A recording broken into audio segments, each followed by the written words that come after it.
It's such a beautiful, beautiful life.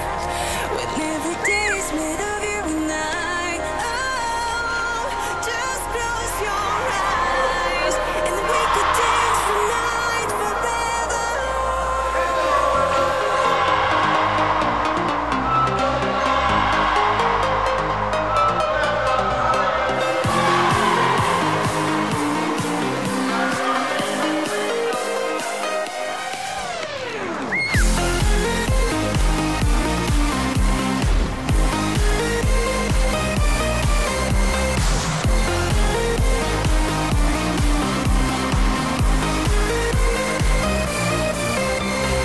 We gaan schoolschaatsen en nu doen we de Elfstedentocht. En ik en Han en nog een paar, die moeten bijvoorbeeld 3 rondjes schaatsen voor 1 zo'n stempel. Oké. En sommigen die moeten 1 rondje voor 1 stempel bijvoorbeeld. Hangt er vanaf op welk niveau je schaatst. Daar is er al wat naar de kap van, hè? Ja, wel warm. Ja. Ja, het schaatsen. Lekker. Nou, we hebben maar 6 kinderen in groep 8, 3 jongens en 3 meiden. Dit zijn de meiden van groep 8. En dat zijn de jongens van groep 8. Jullie hebben het zeker wel zwaar met die 3 meiden in de groep. Ja, ze zitten altijd... Ja, helemaal niet. Ze zitten altijd bedwetig te doen. Nou, dat is vet irritant. Wij willen gewoon in een bepaald praten. En gaan dat is gewoon vet irritant. En ondertussen praten ze zelf vet vol waarschijnlijk. Ja, ze praten heel vol. En ze zijn vet irritant altijd. Dus, En hoe is dat dan mee om? nou, ik moet net opletten. Ja, Jens hier is de irritantste van de jongens. Ja, dat klopt. De grootste en de irritantste.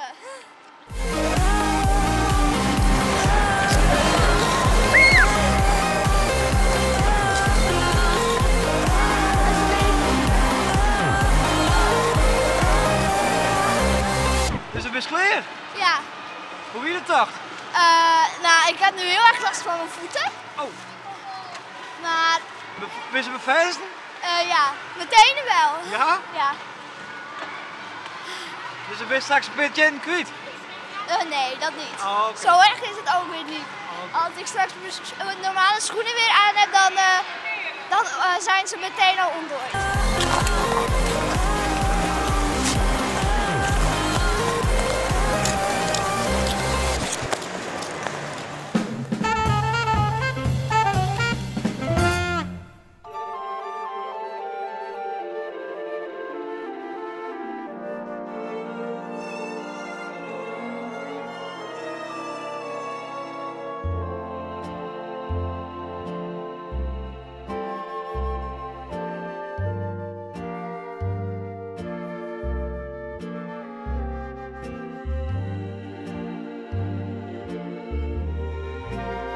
Dat ben ik.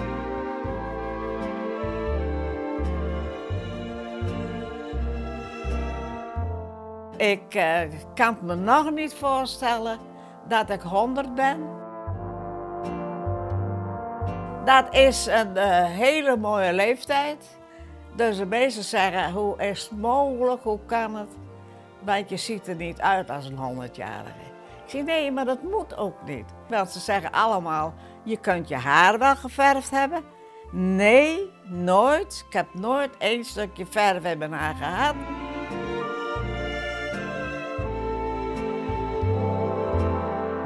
Hoe vier jouw 100ste jiddy? Heel prachtig. Heel mooi. Ik heb 's morgens natuurlijk eerst een koortje van de verpleging.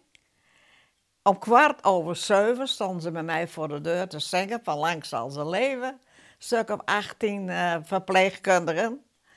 En toen kwam de burgemeester, apotheker, die kwam om 10:30. En even later, wie komen binnen? Ik schrok ervan, want ik had ze niet verwacht.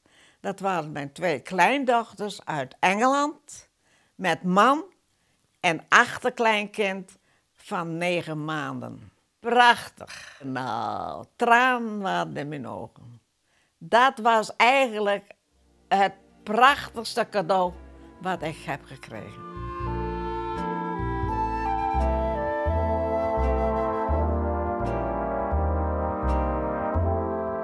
Hoe ben je mannequin worden? Breng ik mij bij Zet, Hoekje Weert. Nou, die hadden dan ook, vroegen ze dan wel ze dames, hè. En dan vroegen ze de dames die bij de huisvrouwen waren. Nou ja, en ik was altijd haantje de voorste, maar ik vond het prachtig. Ik heb ook nog een mannequin-cursus gedaan. Dus daar ging ik dan heen om de passen goed te doen en de draai goed te doen. Want daar zit ook nog wel wat aan, hoor, hoe je dat moet draaien.